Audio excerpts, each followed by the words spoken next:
এবার দেখো, যত সামনে যাব পাশের গাছপালাগুলো যখন থাকবে না তখন দেখতে সুন্দর লাগবে। মেঘগুলা দেখছো আকাশে, জোস না? ওয়াও, এই জায়গাটা অনেকদিন পর আসলাম।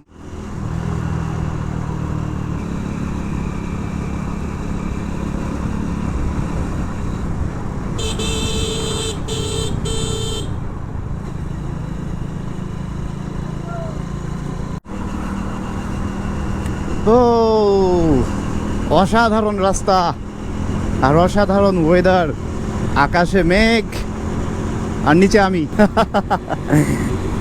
চরম জোশ লাগতেছে। আমি বাসায় শুয়েছিলাম ভর দুপুরবেলা, মনে হলো যে ঘুরে আসি কোথাও থেকে। অ্যাকচুয়ালি বাইকে পেট্রোল ছিল, আর অ্যাজ ইউজুয়ালি বাইকের পেট্রোল থাকলে আমার মাথা ঠিক থাকে না।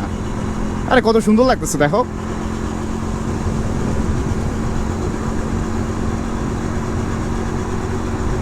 তো বাসায় শুয়েছিলাম, অফিস শেষ করে এসে, আজকে আবার শুক্রবার, গোসল টোসল করে নামাজ টামাজ পড়ে এসে শুয়েছিলাম।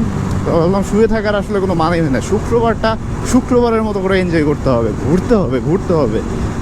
তারপর আর কি, এই যে আমি এখন বাইক নিয়ে ঘুরে বেরিয়েতেছি, বেরোইলাম বাইক নিয়ে গন্তব্যহীন যাত্রায়। স্বাধীনতার এই একটা মজা। নিজের মতো করে ঘুরে বেড়াও, ভালোই লাগে।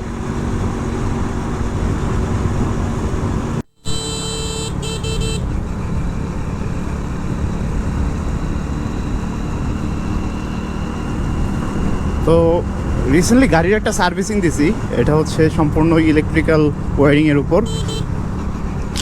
ইলেকট্রিক্যাল ওয়ারিংয়ে একটু প্রবলেম ছিল, যার জন্য মাঝে মধ্যে হর্ন বাজতো না, প্লাস হচ্ছে লাইটে একটু প্রবলেম করতো, স্পেশালি সিগন্যাল লাইটে। তো রিসেন্টলি একটু কাজ করাইছি, আর এটা চেঞ্জ করছি, চাপাটা, বাম হাতের চাপাটা চেঞ্জ করছি। তো এখন একটা উন্নত গাড়িতে, মানে বেসিক একটা গাড়িতে আর কি যে ফাংশনগুলো থাকা দরকার, আমার গাড়িতেও সেম ফাংশনগুলোই আছে। বাট আমার গাড়িতে এক্সট্রা একটা ফাংশন আছে যেটা সব গাড়িতে থাকে না। আমি কোনো একটা গাড়িতে এই ফাংশনটা দেখার পর আমার গাড়িতে এটা অ্যাপ্লাই করছি, মানে এটা ইনস্টল করছি। এটা পরে দেখাবো, এখন দেখাবো না। বাট এখন গাড়ি চালায় আরও বেশি মজা হচ্ছে, কারণ আমার গাড়িতে এবার ফোকাসও আছে। মানুষের সামনে আইলে এবার যেটা মোটর সাইকেলের হাই বিম লো বিম আপার ডিপার যেটা ইয়া করবো না, ওইটাই যে এমনি ফোকাস মারবো, এমনি ফোকাস মারা যাবে। বিয়াদব কোথাকার কিছু কিছু মানুষ আছে ভাই, ফোকাস মারে, এদেরকে ফোকাস মারলে এরা আবার ফোকাস ব্যাক করে। হ্যাঁ, মানে এদের বোঝায় যে আমারও আছে। আবার কিছু কিছু মানুষ আছে যা চাপ দিয়ে ধরে রাখে, খুব বদমাইশ। ওহো, রাস্তাটা কেমন জানি মানে পাম্প করতেছে, উঁচা নিচা, এছাড়া সুন্দর।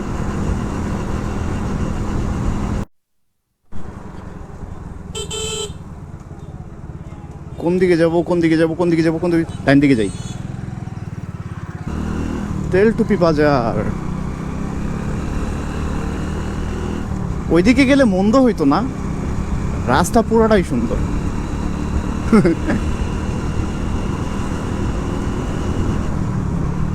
শ্রাবণের মেঘগুলো ঝড়ো, এই গাড়িগুলো আমার ভাল লাগে না।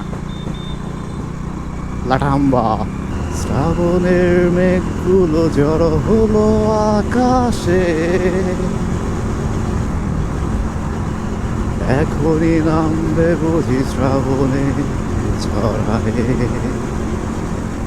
ও ওয়েদার, আজ কেন মন উদাসী হয়ে, বাচ্চা মানুষ দূর জানায় চায় হারাতে। এই জায়গায় যখন পানি থাকে তখন আরো সুন্দর লাগে। আমি আসছি একবার যখন পানি ছিল।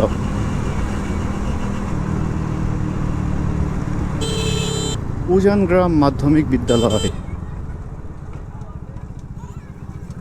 Bike solution. বাহ, তো নামটা সুন্দর তো।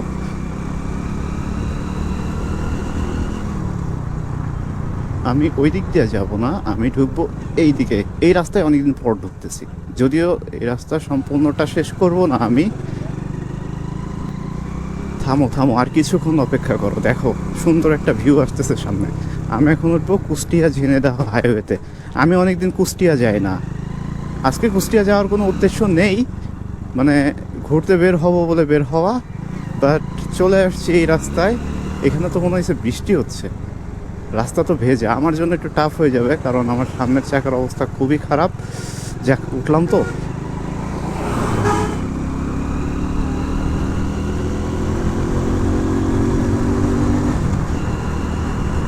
এবার দেখো, যত সামনে যাব পাশের গাছপালাগুলো যখন থাকবে না তখন দেখতে সুন্দর লাগবে। Kushtia 14 kilometre, Rajshahi 151 kilometre.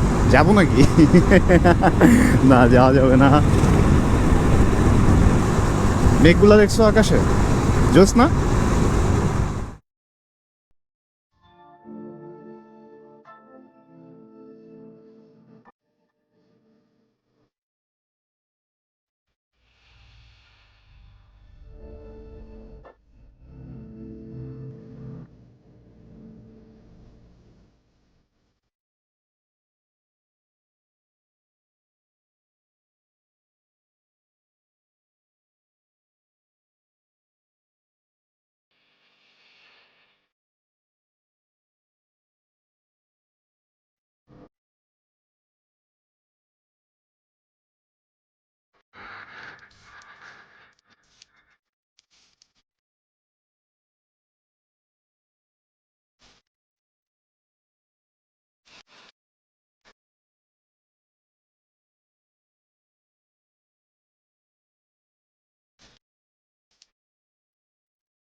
সামনে বালুর ট্রাক, বালু উড়ে আসতেছে, এটাকে ক্রস করতে হবে।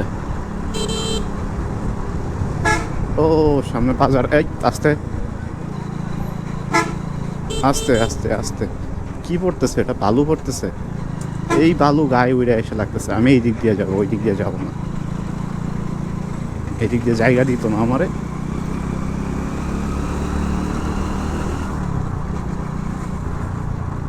মোটর সাইকেল হইলে এই একটা সুবিধা। ও, সামনে গরুর হাট, আর এর জন্য এত ভিড়। শুক্রবার আজকে না। আমি অনেকক্ষণ ধরে এই দুইটা ট্রাক, সামনে পেছনে আর একটা ট্রাক আছে, এই দুইটা ট্রাকের মাঝখানে স্যান্ডউইচের মতো চিপকায় আছি, বের হইতে পারতেছি না। ট্রাক আসতেছে। হ্যাঁ হ্যাঁ, ঠিক আছে।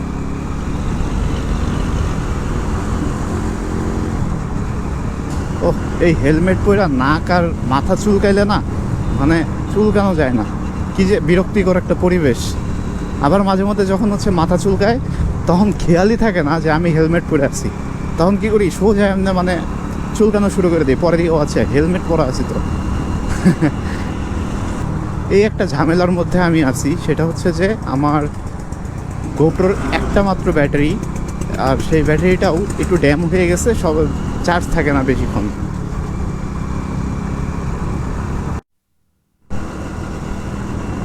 বন্ধু শাহরিয়ারকে বলে রাখছি যে 2-1 দিনের ভেতর ইনশাল্লাহ আবারও চুয়াডাঙ্গাতে যাব, এবং চুয়াডাঙ্গাতে গেলে ও যেন এবার আমাকে সম্পূর্ণ শহরটা ঘুরায় দেখায়। কারণ এর আগে আমি যতবারই চুয়াডাঙ্গা গেছি আমি শুধু গেছি আর আসছি, গেছি আর আসছি, চুয়াডাঙ্গা শহরটা ঘুরে দেখার সুযোগ আমার হয় নাই। তো ততক্ষণ পর্যন্ত সকলেই নিজের খেয়াল রাখবেন, অন্যের খেয়াল রাখবেন। ওমা,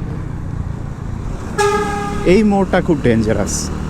এটা অনেক বড় মোড় না, মানে অনেক বড় বলতে হচ্ছে যদি আমি অনেক বাঁক না, সামান্য বাঁক, কিন্তু হচ্ছে পাশের গাছগুলোর জন্য সামনের রাস্তা দেখা যায় না, আর এর জন্যই এই মোড়টা এত ডেঞ্জারাস। আমি তো নর্মাল স্পিডেই আসলাম, বাট যদি কেউ অনেক স্পিডে আসে তাহলে এই বাঁকটাতে দুর্ঘটনা হওয়ার একটা সম্ভাবনা আছে। এর আগে অবশ্য একবার হয়েছে, একবার না কয়েকবার হয়েছে। তো এমন বাঁক থেকে সাবধান ভাই, স্পেশালি যে বাঁকগুলোতে হচ্ছে গাছের জন্য সামনের রাস্তা দেখা যায় না।